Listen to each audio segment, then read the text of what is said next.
Professor Nageswararao గారు సంవత్సరాలుగా అధికారంలో ఉన్న వారినైనా ప్రతిపక్షంలో ఉన్న వారినైనా ప్రశ్నించారు. ప్రజల పక్షాన నిలబడ్డారు. కానీ ఆయన మాట్లాడిన మొత్తం విషయాన్ని పక్కన పెట్టి అందులో ఒక లైన్ మాత్రమే పెట్టుకుని సోషల్ మీడియాలో ట్రోలింగ్, కేసులు, బెదిరింపులు ఏంటిది? ఇది ప్రజాస్వామ్యమా? లేక మా నాయకుడిని ప్రశ్నిస్తే నాశనం చేస్తాను అనే రాజకీయ గుండాయిజమా?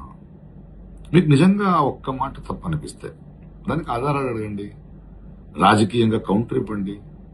కానీ వ్యక్తిత్వం హత్య చేయడం, సోషల్ మీడియాలో అవమానించడం, కేసులతో భయపెట్టడం, ఇదేనా మీరు చెప్పే కొత్త రాజకీయ సంస్కృతి?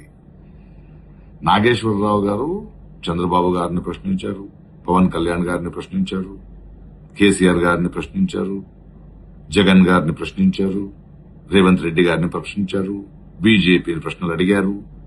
అప్పుడు ఆయన నిజాయితీ మీకు గుర్తుకు రాలేదా? ఇప్పుడు ఒక మాట మీకు నచ్చలేదని ఆయన మీద యుద్ధం ప్రకటించడం ద్వంద్వ వైఖరి కాదా? ప్రశ్నించే గొంతులను కేసులతో మౌనం చేయాలని చూడడం ప్రమాదకరం.